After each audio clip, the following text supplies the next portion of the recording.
Hello and welcome to Deep Dive with me, Mitali Mukherjee. COVID and its many waves saw journalists breaking molds and stepping out to report and document the lives and travails of people as they saw it firsthand. Waves and waves of the pandemic, of course, had different outcomes to it. We saw migrants walking across kilometers from one state to the other, trying to get to a safe place, trying to get home in the midst of this raging illness and sickness that they didn't quite understand. In the second wave, there were pleas of help from overwhelmed hospitals that were crumbling, not just because of the quantum of people that were reaching the hospitals, but also because of the lack of basic medical infrastructure like oxygen. Several journalists documented that, brought that to our screens, to our lives, to our mobile phones, to our laptops, and really made the situation much more real and much more tragic in terms of what people were living through. Barkha Dutt, a name that needs no introduction from the world of journalism, has written a book about her very, very emotionally overwrought journey, where she as well traveled across the length and breadth of the country, documenting the stories and the pain as she saw it. She joins me now to talk about her book that's called Humans of COVID to Hell and Back. Barkat, good to speak with you. Congratulations first on your book. I don't think it would have been a joyous experience to write it, but sometimes writing these kind of experiences is cathartic. Was it that for you? First, thank you, Mitali, and thank you for being in conversation with me and for reading this book. Writing it was incredibly hard. I had thought that living it, reporting it was the hardest part, but oddly, when it came to putting pen to paper, I actually faltered several times. I even went away for a bit on a fellowship to Oxford, and I thought the time away from the daily hustle and bustle of the news would help me write it. But I actually had to stop midway a few times. I collapsed in tears. I don't know how many times. I actually began to think of myself as sort of chronically depressed at one point and called up Chiki Sarkar, my editor and publisher, and said, I can't do it. I can't do it. I was actually late doing it. I missed a couple of deadlines. And then I finally managed to, but it was cathartic. There is a sense of something being purged from the system, something being released, but it was very, very tough to write. And you plotted so much in one book. I mean, not just the length, the physical length and breadth of India, but the fact that you've detailed two waves and how they were different but equally emotionally wrought in what occurred there. Um, it's always tricky to be interviewing a journalist, Barkha, because you can second guess my questions. But I just, when I was reading your book, I was No, trust me, I am not good at being on this side of the divide. I'm so much better asking the questions than answering them, but please go ahead. Yeah. But when I was reading it, Barkha, I was wondering what a journalist like you, who saw this at such close quarters, felt when you see comments from the Modi government, where members of parliament and ministers stand up in parliament and say states did a disservice by allowing migrants to leave, and that caused COVID to spread, and it really wasn't as acute as it's being made out to be. What is your preliminary reaction when you Mm. hear that kind of thing? The first time I remember feeling a kind of helpless, exasperated anger was actually in the middle of the first wave when the Solicitor General, Tushar Mehta, said in the Supreme Court that there were no migrants on the road. The matter had reached the Supreme Court by then.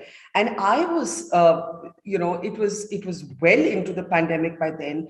But no matter which part of the country I would go, from the north to the south, and in the first wave, I did travel from Delhi right up till Kerala. Whichever highway I was on, I would see men, women, and children walking with their universe sort of rolled into a little sack on the top of their heads, on foot, often without slippers, and mostly having run out of food and even water.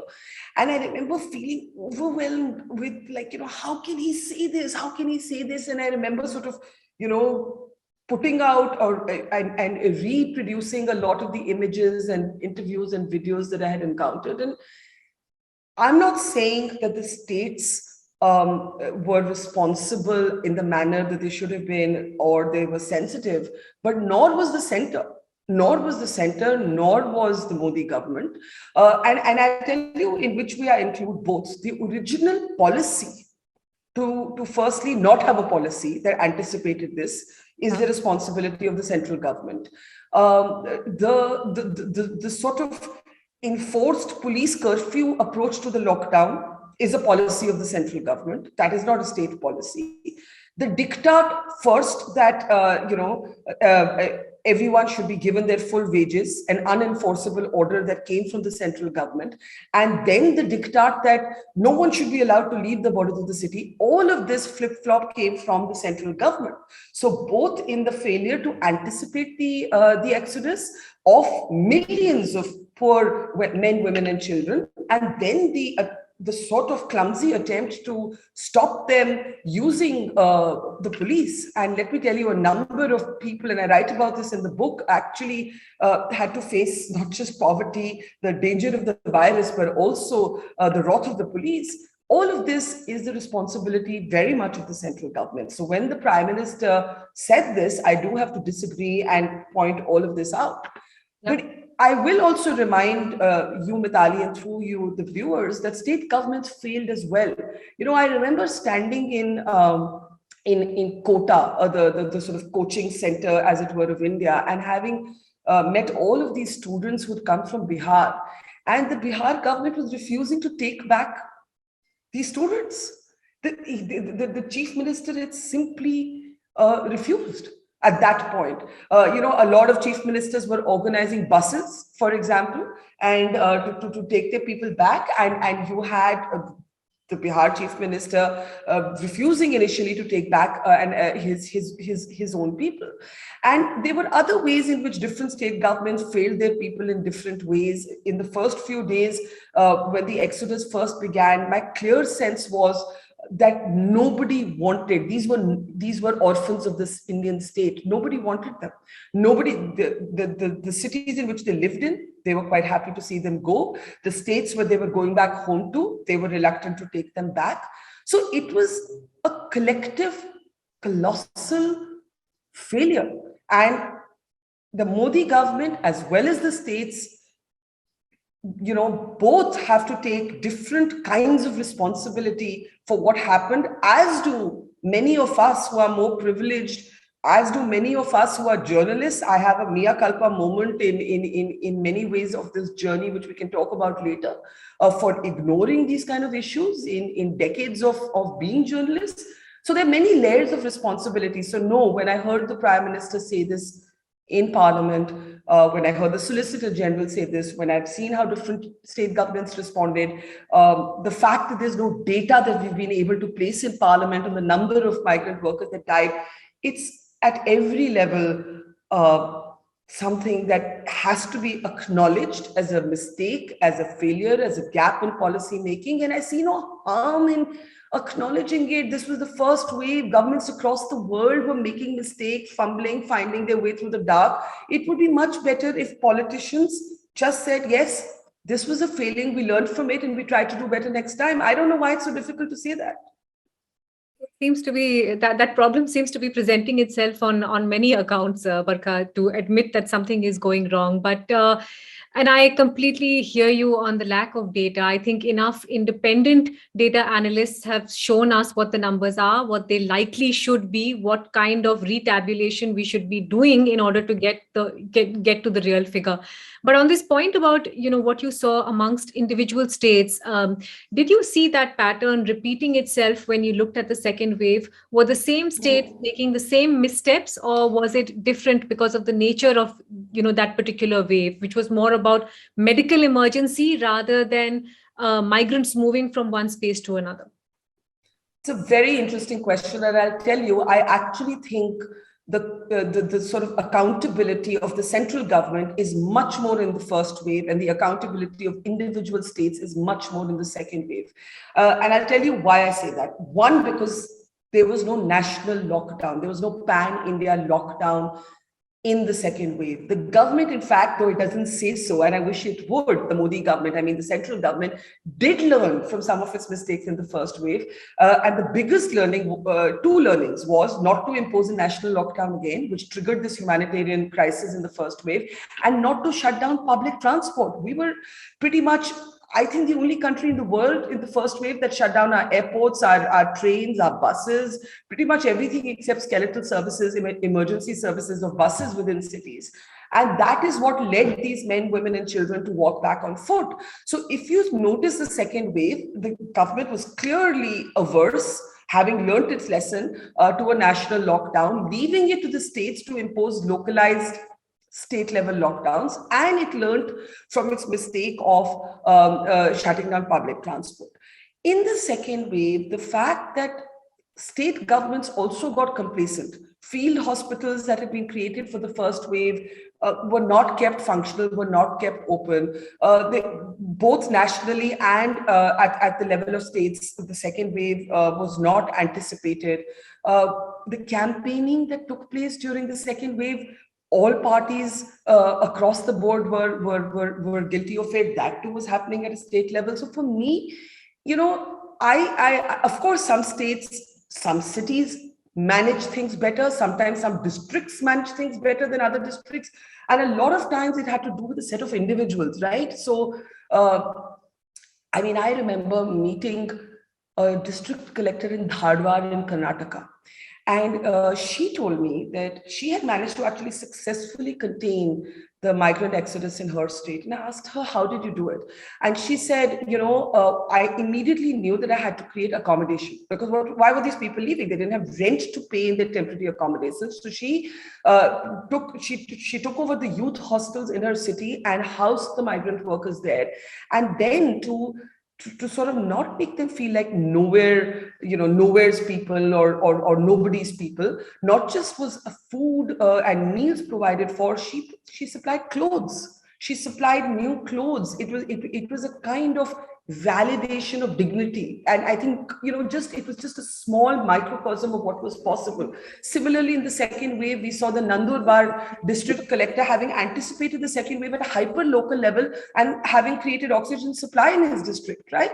So I think that we saw how individuals, the Mumbai BMC commissioner, the Dharwad district collector, the Nandurbar district collector, in fact, the Surat district collector. So it actually didn't matter always who the party was at the helm of government. It really mattered, the power of a few good men and women really made a difference. And to that extent, I think we've learned that when you centralize decision making in a crisis like this, you actually end up making sometimes more mistakes. And so what I say happened, and I say this in the book, Mitali, sorry, I know I've gone on for too long, so I'll stop after this, is that when we needed to decentralize, we did not.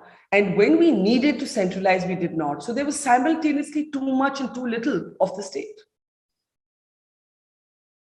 There's so many emotional stories in the ones that you've sort of recollected and recounted in your book. But for me personally, I think the one that really left a hole in my heart was the 5 girls in a funeral.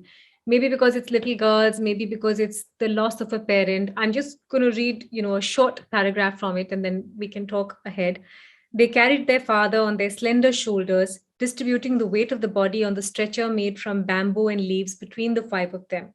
At 5 years old, Jyoti, the littlest among them, really just ran alongside the 4 older girls. What's happening in the here and now, Barkha, because we're living through some very, very high octane assembly elections, is how so many people are talking about the fact that for the general electorate, COVID is a done issue. It doesn't matter anymore.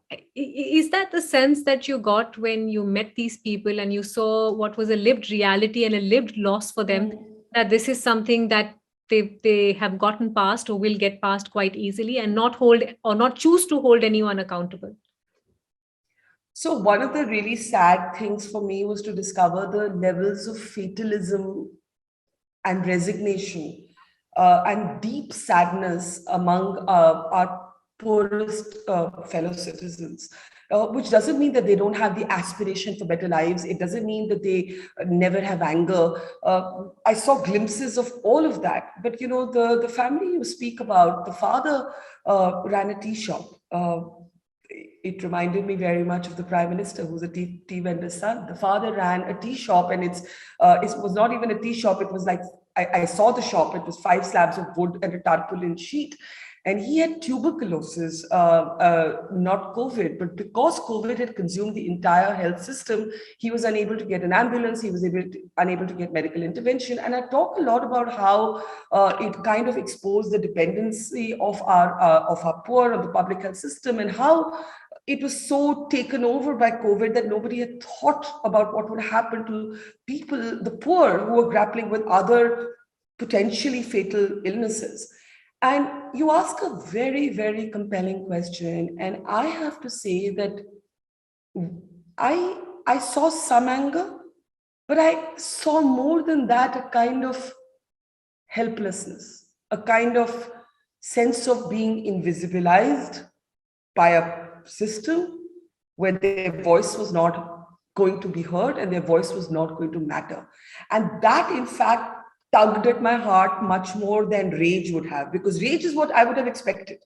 But instead, I never saw that it didn't matter. What I saw was a helpless fatalism. I think that's how I would describe it. Just deep sadness and a helpless fatalism. You still believe, after reflecting on the last 2 years, as you've written as well, that this is or was the biggest story of your lifetime? I do. I mean, in some ways, I could bookend my own journalistic journey, from Kargil, the war I reported on from the front line as a 20-something in 1999, to now 50. I was 48 and 49 when I reported COVID over 2 years.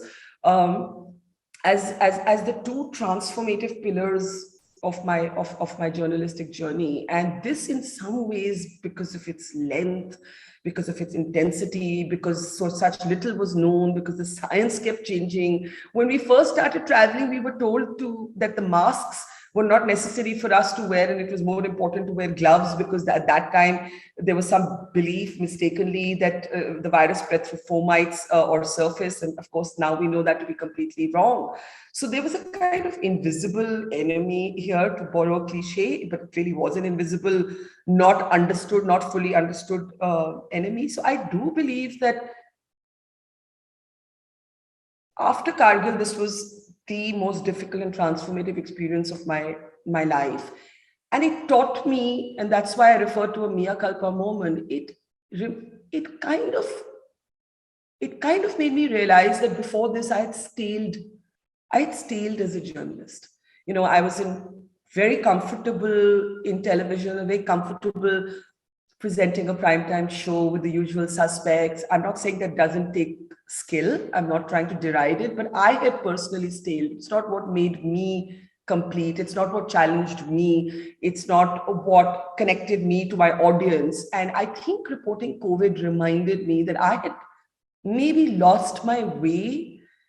I had forgotten why I had become a journalist. I had forgotten what people care about. And I'm thankful, in the midst of this horrible tragedy, that I was able to reclaim some of my old self. Somebody asked me, is this Barkha 2.0? And I said, no, it's actually Barkha 1.0. She just forgot who she was.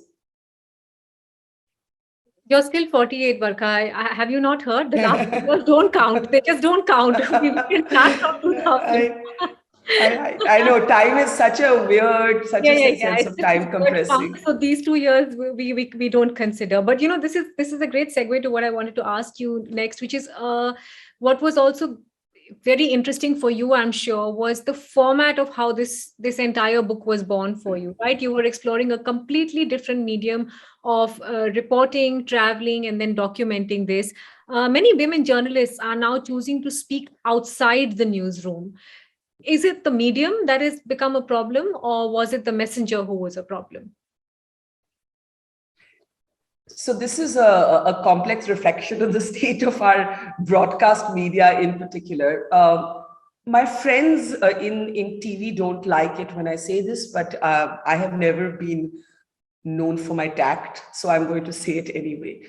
I believe that television, in particular, failed to respond as it should have to the first wave. I think in the second wave, we saw a lot of boots on the ground reporting, but television did a studio-oriented approach to COVID at the peak of this humanitarian crisis that was unfolding in, I would say, the first 30, 40, 50 days, with experts, often the same experts, often four men in four windows, telling us the do's and don'ts of COVID. And I found that and again, even in television, obviously there will be exceptions to any generalization. There will be the odd reporter who bravely reported from her or his local domain. And I'm therefore not listing the exceptions, but I'm just acknowledging that, of course, there were exceptions. But largely, television not just failed to respond as it should have. Can we forget the poison of hashtags like Corona Jihad?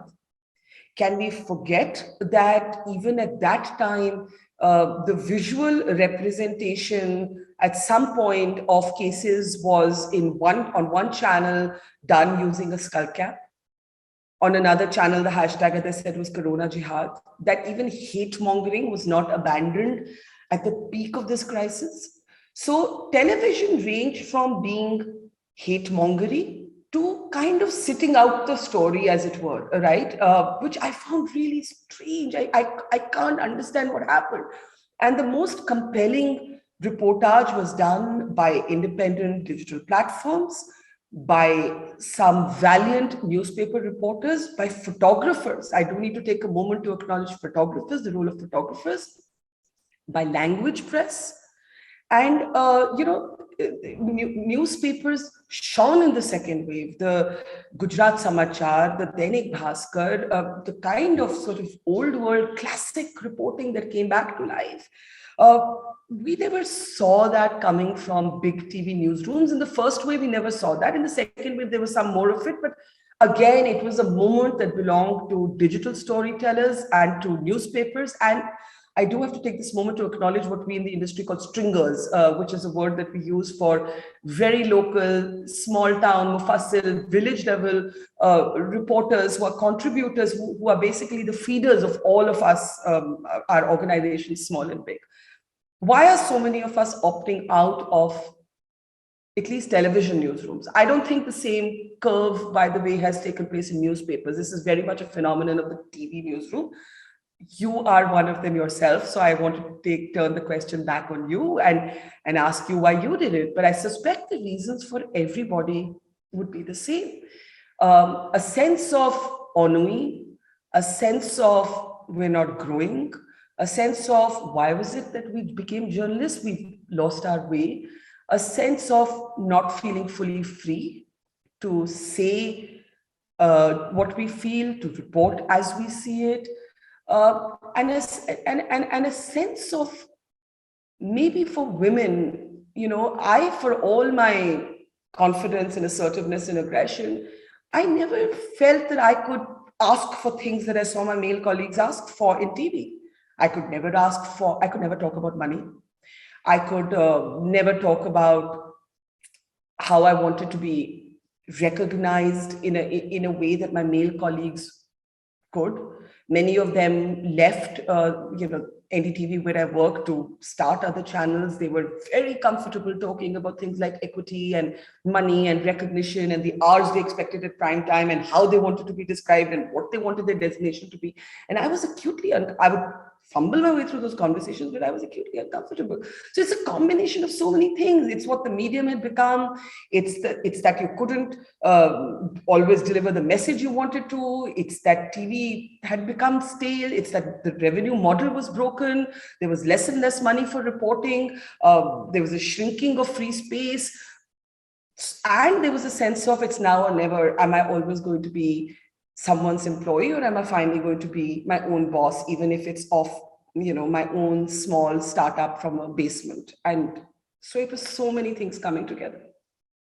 So truly, I think the line between reporters and anchors was drawn quite sharply. And local reporters, as you said, to have the diligence to show up at the crematoriums day after day after day and Yeah, count the dead, that really took something. absolutely. Let me ask you, Absolutely. a final question then, because that also separates this book from anything else you may have written and reported on, which is the very personal nature of your own loss, Barkha. Um, what do you think your dad would have had to say about the book? Would that have been his advice as well to, put all this together and channel it into something concrete that you can go back to? Yeah. You know, I still don't have a sense that my father has died, and I keep thinking that must be what it's like, exactly like for anybody who's lost somebody they love. I lost my mother when I was very young, and in some ways, I used to think that she was the larger than life sort of person in my life. She was a journalist, a trailblazer of her time. It was almost automatic to make her the role model. But actually, when my father died, I realized that he was the one I had spent, you know, 49 years of my life with. And I knew him better than I knew my mom. And he shaped me to be this person. And what I feel is, I don't know if others feel this, but I feel physical pain when I talk about, like, I literally feel physical pain, and I feel a sense of disbelief, and I feel massive guilt. The guilt just eats you. Well, it eats me up, and I block it out, but it just eats me up the whole time. I keep thinking, I wasn't there. I didn't talk to him enough. I didn't spend enough time with him. Why did I do the right thing by taking him to hospital? Maybe if he had to die, it was better that he died surrounded by people he loved. That with so many other people, I just jumped into my PPE, complete strangers, and met COVID patients. But in the hospital where we admitted him, of course, it was very by the book. And, I'd done that in my role as a journalist, as a daughter. I obviously wasn't allowed to do it. But I kept thinking, I made mistakes. I made mistakes. And I think I mean, I hear his voice all the time. He used to like making these mechano sort of products, and I haven't been able to go to his room, but I got my sister to give me all the things that he made: a ship, a plane, a train, a fighter jet, and I just got all of them to my place, and I that's the only thing I've been able to do, and it's been really odd partially becoming the story that you're reporting on, and it's a very strange tightrope to walk, because you don't want to be the story you're telling, and then you become the story you're telling, and you can't pretend that it hasn't happened to you. Actually, you have to be willing to expose your vulnerability in the same way that others have trusted you with theirs. So I have tried to do that in this book. I've tried to say that I have asked some very intimate questions of people in their moment of loss. And so I must be willing to put myself out there in the same way that people have done with me. And so, yeah, I just hope that, I'm a worthy daughter, and that's all I can. I just hope my father felt that in his last days. I'm fairly certain at any given point in time, Barkha, his primary feeling would be of overwhelming pride. You can rest assured on that. And I'm also fairly certain there's going to be many other bookends from this book. You're not done. That's something I can say with some confidence. And I'm sure there's going to be many, many more stories that you document. But thank you so much. Congratulations Thank on you. another book and on all the work that you've done in building this up in the last 2 years. Thank you, Mitali. Thank you. And thank you for reading the book, and for caring to read the book, and for caring to have this conversation. Thank you so much. Always. Get a sneak peek of exclusive content before everyone else for channel members only. Memberships start at rupees 89. Hit the join button below.